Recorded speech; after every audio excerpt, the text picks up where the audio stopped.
You guys ever wonder how to get in the trucking industry, or always thought about how do truckers make a living, or how does that work? Today in this video, I'm going to show you. Let's go. So here's an introduction to the trucking industry.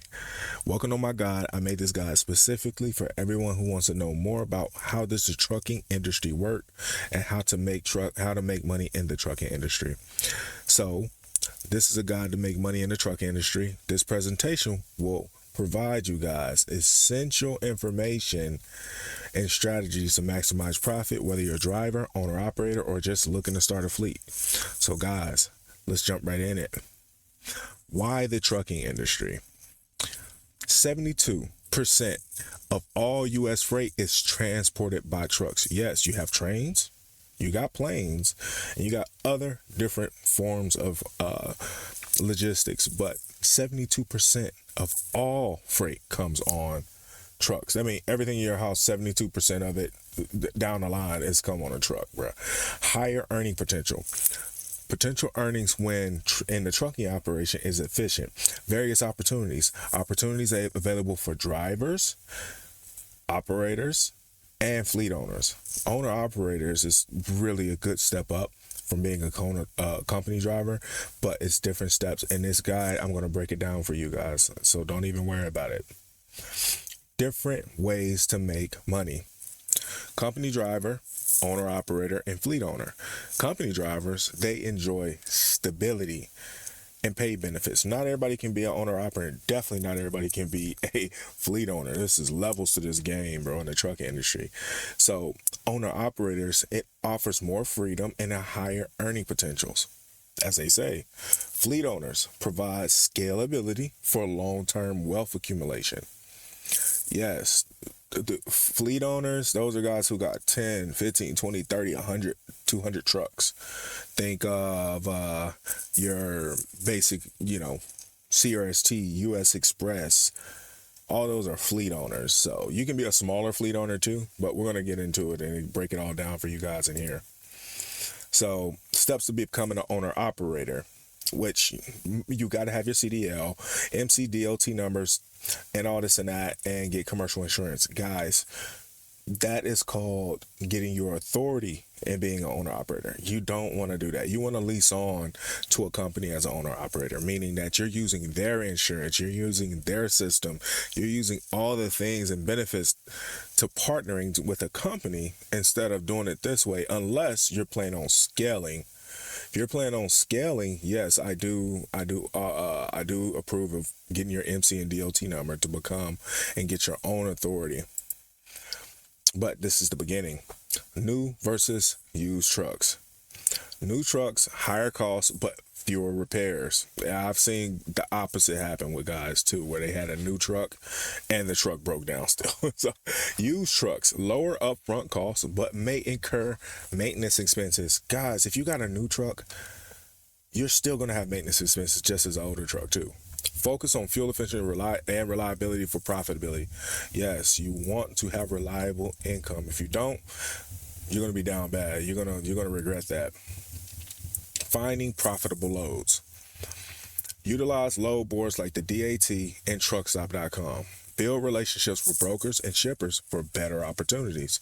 Aim for dedicated freight and ensure consistent income. Guys, the best word any trucker could ever hear is dedicated freight, because truckers, and in this industry, if you want to know, knowing where your money is coming from is very important for scaling and just for the living costs that you're living in with all this inflation and all this stuff going on. You want to know where your money's coming from. So building relationships and getting a dedicated lane, very, very important. Even if you're a company driver, you're just starting off, see if they have any dedicated lanes. So you want to cut costs and boost profits. Bro, I can't tell you how important it is to shop as a truck driver. Stop eating out at these truck stops all the time because the food that they're cooking isn't necessarily good for you.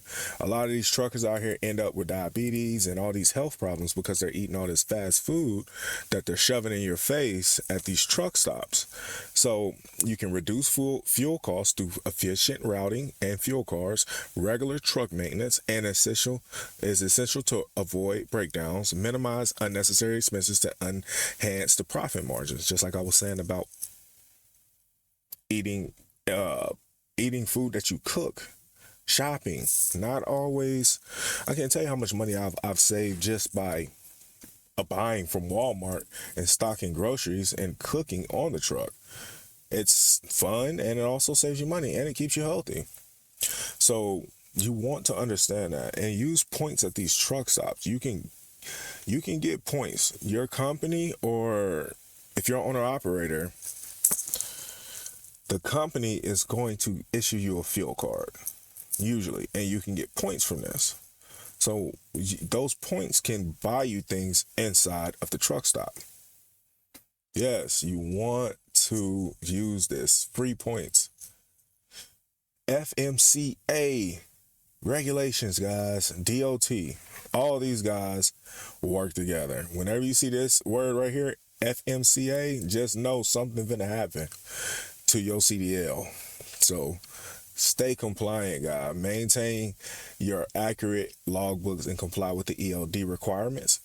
Keep high safety scores. All these are going to be in different videos that I break down, but for the most part, you all have a safety score, especially when you become an owner operator. You're being monitored. So even if you're leased on, you're still going to be monitored. So that's one thing to understand, that staying safe. It's a lot of crazy drivers out here, and if you drive crazy with them, they're gonna find out about you quick. The FMCA, these guys right here, gonna find you, and you don't want that. Growing from one truck to a fleet. This is the dream for every trucker. I don't know about every trucker, but definitely for me. I plan on doing that eventually. Hire reliable drivers. Maintain quality service. Invest in additional trucks strategically for growth. Secure long-term contracts for steady income. Long-term contracts is dedicated freight. But the problem with this is reliable drivers. You got to take a risk anyways, and I've been with companies for years, but I've seen the same company I've been with for years run through drivers over and over and over. So I think that's one of the problems that a lot of fleet owners and just smaller fleet owners have is company turnover. So final tips for success. Consistently track expenses and profits to monitor your business. Stay informed about the industry trends to adapt effectively. Cultivate strong business relationships for ongoing support and opportunities. Yes, you want to have business relationships out here. Every company that I worked for, I'm still cool with. Why? Because I kept the relationship open. I kept the relationship cool with them. Even when I left, I can go back to them at any moment and still make six figures because I was just a cool guy. Everybody's human out here, guys. So building relationships, and you guys can take a screenshot of this down below. Hopefully I'm not cutting out too much of it. But it's pretty much everything I've went through right here. And in conclusion, the trucking industry holds significant potential for profitability and the right strategies. By managing costs and staying compliant and networking effectively, you can thrive in this competitive field. Thank you for your attention and the best of luck, guys. I put these slides together for people who want to know how the trucking industry works and how to make money in the trucking industry.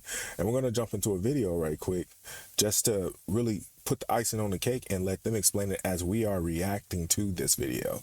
Let's go. Think of freight transport. The image in your head might include massive container ships or mile-long trains or enormous cargo planes, but more than each of those, Yes, it does. the transportation method that carries the vast majority of the world's freight is trucks.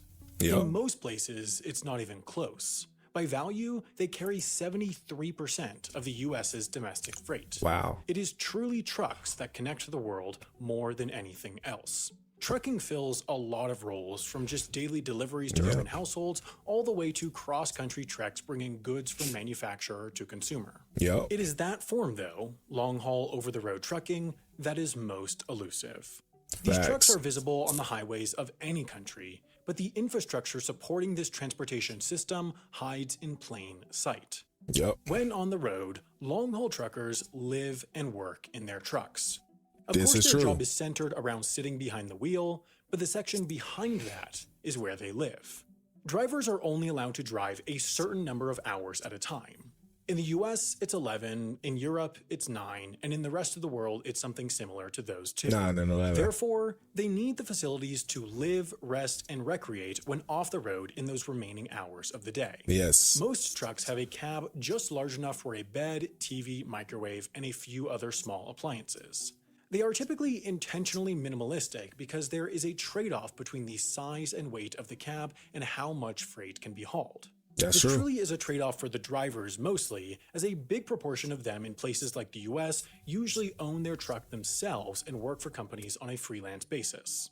That means they could decide to buy a rig with a larger, more comfortable cab, but that could make them less capable of hauling heavier loads, which means less money. That's true. Trucks are weight restricted, mostly to keep the roads in decent condition. The greater the weight, the greater the impact. In the US, this maximum weight varies widely. On most highways, it's 80,000 pounds or 36,000 kilograms, but this varies from state to state all the way up to 164,000 pounds or 75,000 kilograms in Michigan. Considering this variance, states will typically have weigh stations near their borders on major highways, as well as some spread out throughout the state. All trucks, except for some that have electronic systems allowing them to bypass, are required to pull off onto massive scales to assure they're complying with the rules. Using this opportunity, though, many weigh stations have become far more technologically and advanced the weigh to assure stations. safety and compliance. All truckers got to go For through these weigh example, stations. thermal cameras will take an image of the wheels to assure the brakes are working properly. If they're too cold, that could mean the brakes are not engaging. If they're too hot, that could mean they're engaging too much in comparison to the other brakes. So the weight issue, though, is why the average rig looks just like this. A compact cab with just the bare minimum of comforts. Yes. The trade-off means that larger, extended sleepers are only common with, for example, long-haul moving trucks, which, due to the low weight and density of the carried goods, rarely have an issue with weight limits. That's true. So, given that most trucks look like this, with just the bare bones of comforts, most of the facilities truckers need are located in the And the places where TA. they sleep. Truck stops. These dot large countries like the US with remarkable frequency, centered primarily along highways and other common trucking routes. That's They true. might look like large gas stations, but they offer far more. Truck cabs typically don't have bathrooms or showers, so they almost always have those. They also don't have laundry facilities, so truck stops often have those. Yep. Some will also have banks, barbers, chiropractors, dentists, dog groomers, and more. He ain't This is all lying. because once truckers are on the road, they're in the system and they can't really leave it until they're back at their origin. One can't just drive into a city and park to do some shopping in a semi-truck, you can't do both that. practically and in some cases legally.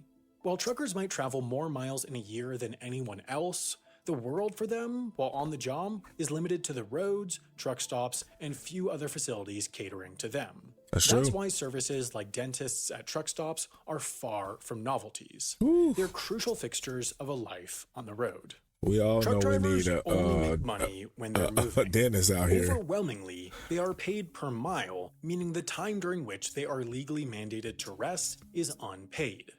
Not only that, but time off actually loses money. The whole Yes. game is an economic puzzle.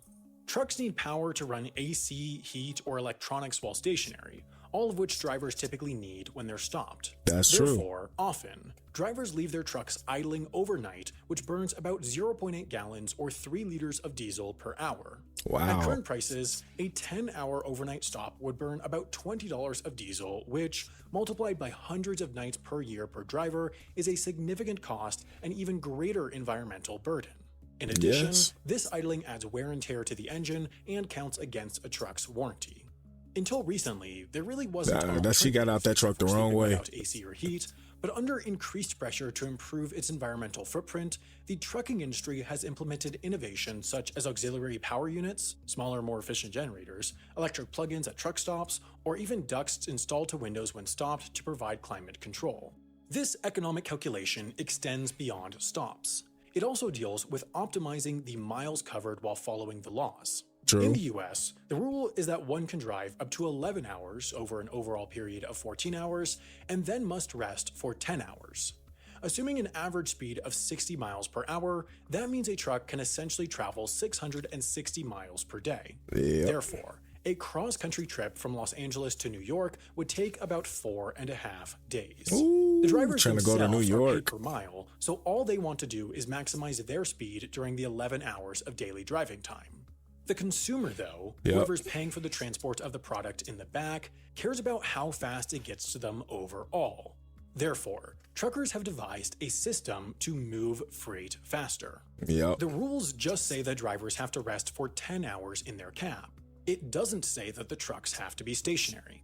Drivers will therefore team up so that while one drives, the other sleeps, and vice versa. True. A team of drivers, which is often made up of a married couple, can therefore drive 22 hours per day, covering 1,320 miles. That means that they could make the Los Angeles to New York trip in just 2 days. Consumers will pay a premium for the speed, and therefore trucking companies will pay more per mile. Yep. In addition, having less stopped time means that the truck, which costs quite a lot, is being used more efficiently. This team system is all around a win for everyone, assuming one can find a pair of people that will tolerate spending their lives cooped up in a truck cab together. You gotta be a special type of person to be out here in this truck together in a small box. Me and my lady, we truck together. We've been trucking for 5 years together, and you have ups and downs. So I can just imagine two men trucking together. It is probably very, very tough, man. So this is just this is the bare bones understanding of trucking. And hopefully you guys got an better understanding of it. But in part 2, I'm going to break it down even more. So like I said, watch the next video, and I'll see you again. Peace.